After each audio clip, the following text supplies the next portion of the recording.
Okay, so this is the Melting Moon tutorial.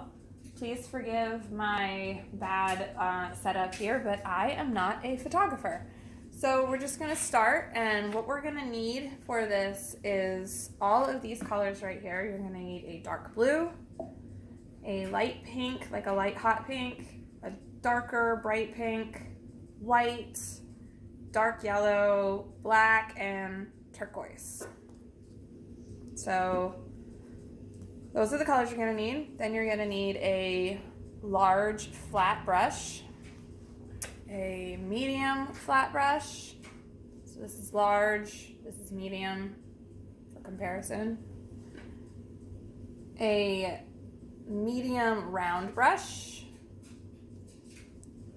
and a small round brush. So large flat, medium round, small round. So now is a good time to pause if you need to go get those things.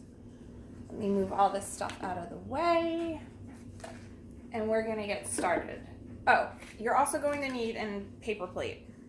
You're gonna need a paper plate. Okay, so paper plate, brushes, paint. So the first brush you're gonna need, here we go. First brush you're gonna need is the large flat. And you're gonna get some blue with that.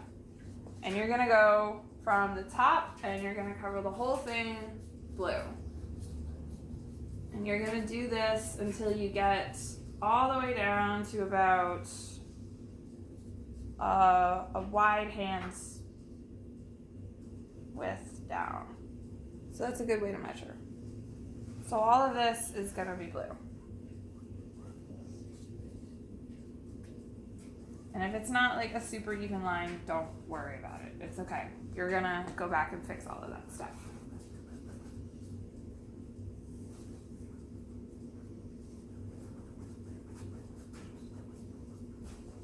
If you feel like your paint is like taking forever to spread across, you might need to dip your brush in the water every couple of seconds or a couple of canvas length strokes just to loosen up the paint. You also don't want your paint to get too coagulated up here by the top of the metal. The name of the brush, part of the brush, I really can't remember right now. I think it starts with an F.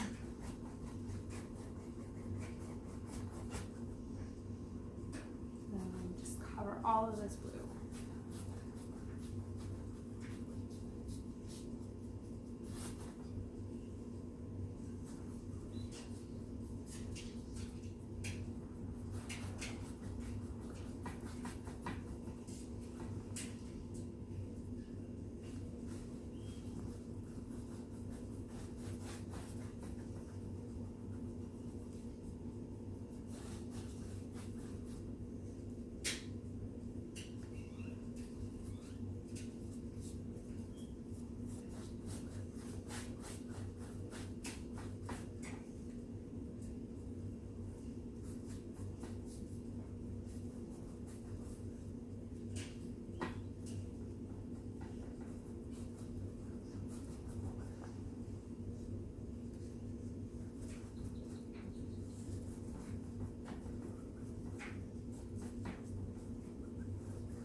Okay, you're gonna let that dry, and in the meantime, wash your brush. And if you're new to acrylic painting, anytime you're not using your brush, you're gonna wanna keep it in the water because acrylic dries very, very hard and very, very fast. So before you know it, if you've got paint on your brush and that brush is out and exposed to the air, it's gonna get as hard as a rock. So wash that brush. You can't tell, but this brush is washed. It's just permanently stained blue because I've used it forever. And then you're gonna go into your darker hot pink and you're gonna cover all of this. All of the rest of the canvas, hot pink. I usually like to start at the bottom or in the middle. I started in the middle, but I like to start at the bottom sometimes too because usually if you work your way to the top, you can get the paint to sort of fade together, the blue and the pink to fade together, make a cool purple.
Yeah, right here is when you can start actually blending in the horizon and the water. I didn't do this on the original painting, on the example painting, but I kind of like the way it looks, so I would suggest doing this because I think it looks pretty dope.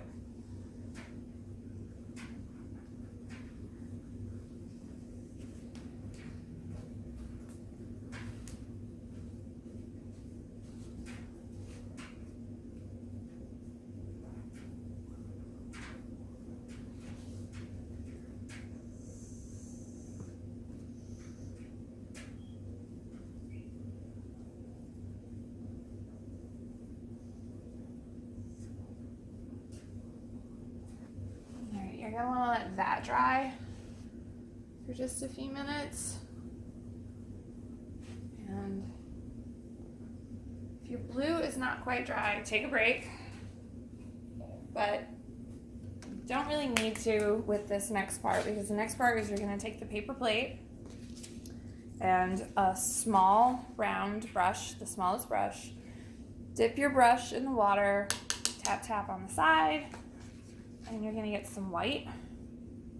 You just need a little bit on your brush and then sort of roll your brush to its side because that'll help you make like a nice fine point. And watering your paint down usually helps. But take your paper plate, put it right there in the center, and you're gonna trace it with the small brush. Keep going back into the white and rolling your brush to sort of flatten and make a point. This doesn't need to be super nice and pretty because you're gonna go back and color it in anyway. This is almost like a guideline anyway. It's not like meant to be a harsh outline.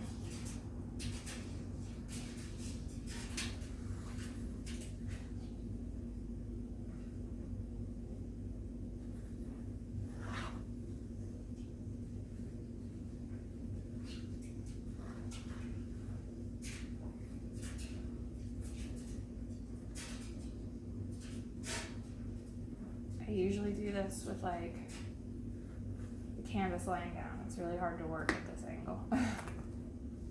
Ta-da! Rinse your brush. And then if the paint is still wet, so now I'm gonna wait a couple of seconds just because I don't want it to be too green. So right now I'm going to take my medium brush and I'm going to go into the light hot pink. And I'm just going to make some little ripples in the water. Sort of like an infinity sign, just like really lightly. Make sure you drag it to each side of the canvas. Just spread that paint out. You only need a little bit of paint on your brush. And then you do sort of smaller infinities as you get to the center. And just go all the way down to the bottom of the canvas. Eventually the bottom of the canvas is going to be covered with like the land and the palm trees and all that stuff, but for now you can just do little lines, little infinity signs, symbols, whatever.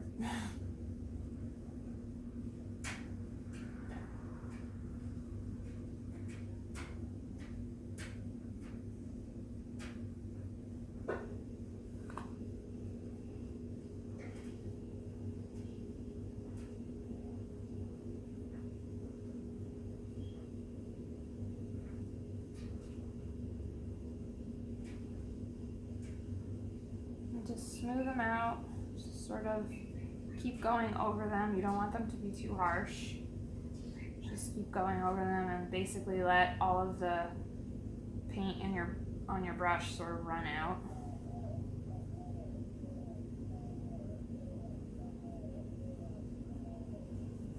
I'm just gonna go into the white, just a little bit of white. Kind of go over those same infinities. Again, just a little bit of white. Don't want a lot on there, just a little bit.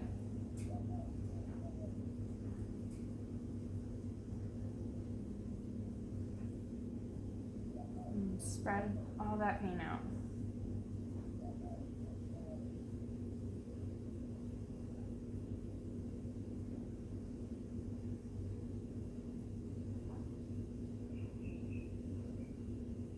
You want it a little bit darker so that it shows that it's reflecting the light, but if you're going to add a harsher line, make sure the white is sort of facing up instead of down. See how it's up like that? Because waves catch the light when they're going up, not down.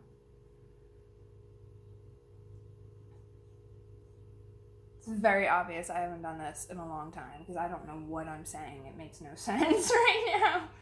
So I hope everybody can follow along because I feel like I'm not making any sense right now.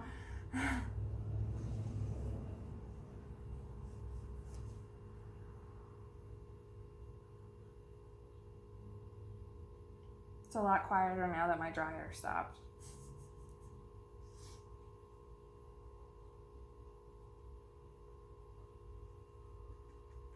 Okay, I'm just sort of mixing together the pink and the darker pink and the white. I'm not rinsing my brush or anything. I'm just gonna add some lines and sort of just like go up to that cloudy horizon, I guess. Put a little bit of water on my brush, just a little bit. Turn your brush every now and then to sort of like, because you'll get a buildup of paint on one side of your brush, and that's why it's really good to sort of rotate your brush every now and then. Okay, done with that. I'm not going to mess with it anymore. The inside of our moon is pretty much dry. So go ahead and rinse your medium brush, the one you were just using on the water. Make sure all that pink and white is off of it. Dab it on a paper towel. I'm going to go back in with my white. And I'm going to fill in this moon. Try to stay in the lines.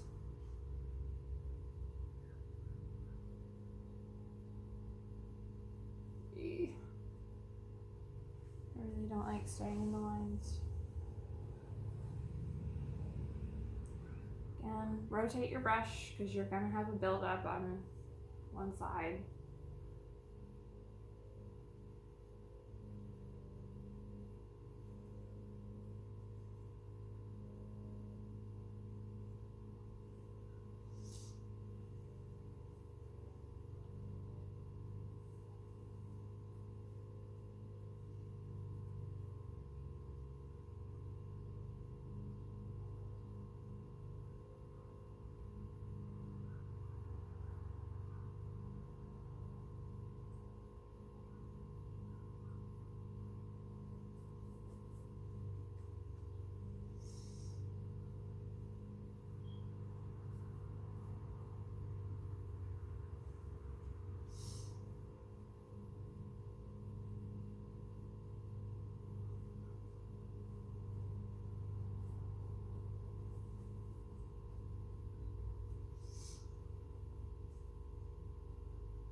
I like to keep my paint strokes like in a circular motion because it just, a lot of people don't realize that it's kind of all about how you move your paintbrush. Sometimes that can really make a painting. You know, like Van Gogh is really famous because of the way he did his brush strokes, for instance, that really made the impressionism, you know, part of it really pop out. His paintings always looked like they were moving, which was sort of the point of impressionism, was to convey movement. And so I like to sort of go with the way things move my brush the way things move. You know, the moon is circular, our eyes like a perfect circle, so I'm going to try to keep it as perfect as I can by just using my brush strokes in that same circular pattern. I still have not rinsed my brush. I'm just sort of flipping it over every now and then, smoothing the paint out, helping it to dry faster. I'm going to go ahead and rinse this one. Rinse your medium brush. Get all of the paint off of it, dry it on a paper towel, really blot it, pinch it, make sure that brush is back to being super bristly dry. I gotta stand up for this one. And then you're gonna take your brush, flat medium brush, and you're gonna go on the skinny edge of it. So you're attacking it this way, and you're just gonna, in the same circular motion, smooth out that moon. You might need to sort of get rid of excess paint every now and then.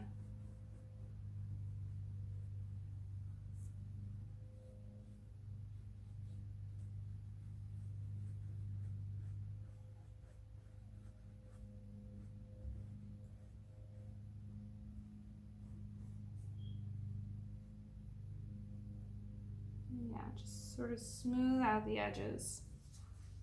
Kind of looks a little bit like a halo. I know it's not a perfect circle, but I really don't care. The moon is not a perfect circle. Our eyes just think it's a perfect circle.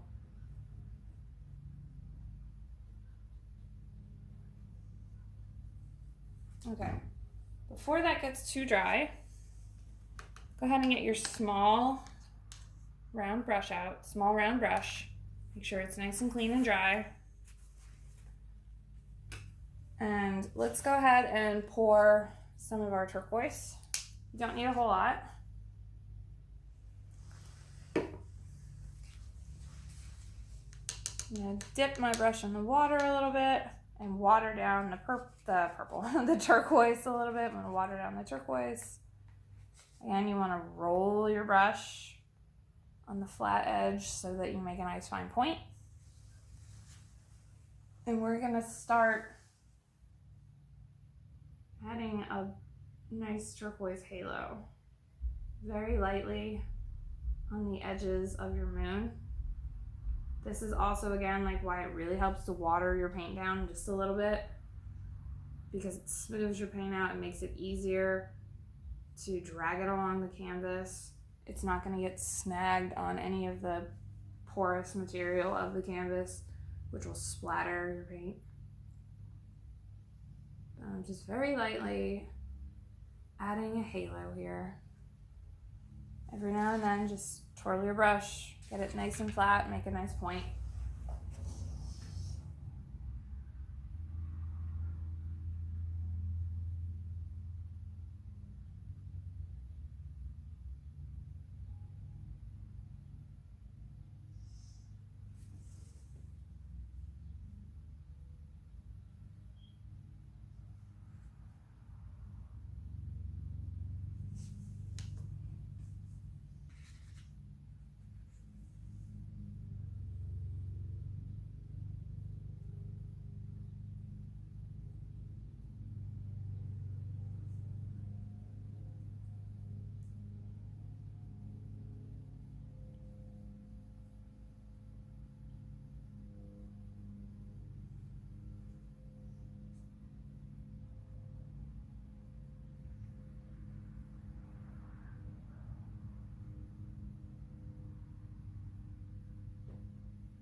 If you need to rest your hands on your moon, you can rest like your pinky on it. I made a little mark right there, but I'm not worried about it.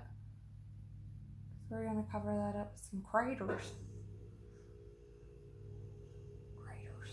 All right, gonna get your medium brush. Hi, arm.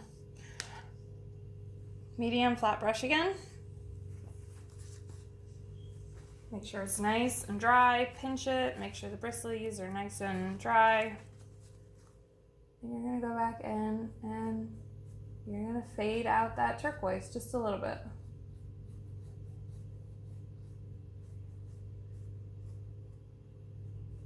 If it's already pretty much dried like mine is, that's okay. You can just fool yourself into thinking you're doing something way more artistic than you are. All right, so small brush again. I still have some turquoise on it, but I'm just gonna make sure it's nice and dry. Get some more turquoise on your brush, roll it out. And for the drips, I like to sort of go where I think my outline looks the worst. And I think it looks the worst right there. So I'm just gonna make a line from that boo-boo spot that I had all the way down to the water.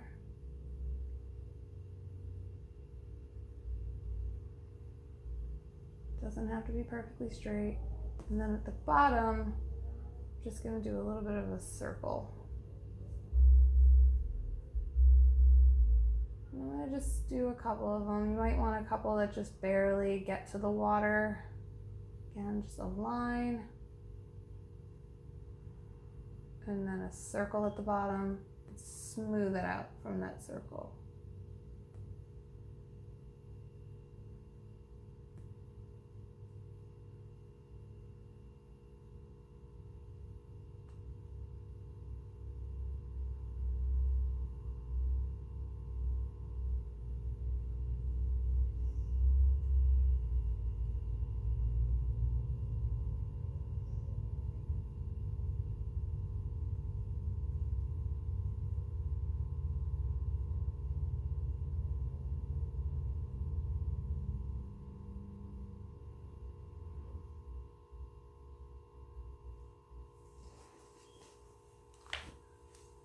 Oh, did you hear my knees crack? All right. Whew.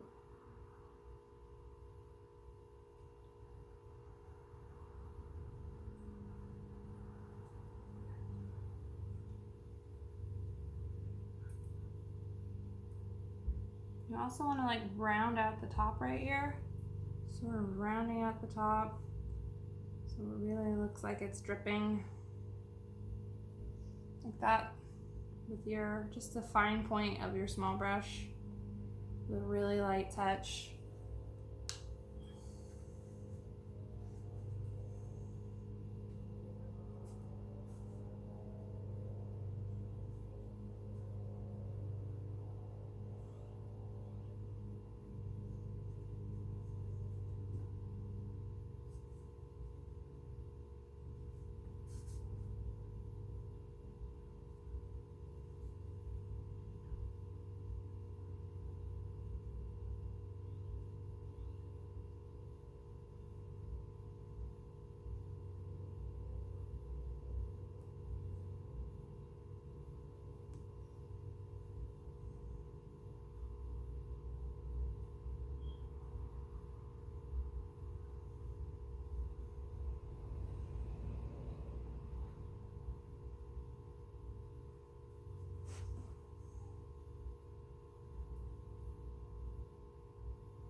Okay, so there are your drippies right there.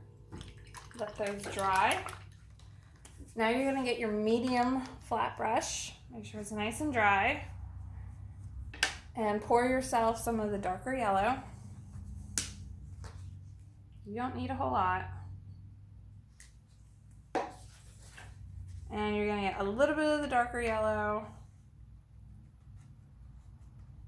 And you're gonna start making the darker side of your moon. And you're gonna do that by making X's, really flipping over your brush, alternating sides, but making X's.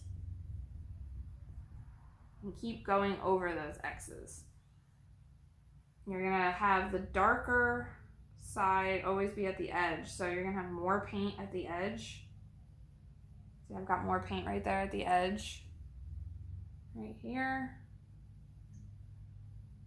Sort of outlining it, and then I'm just gonna fade it by making X's.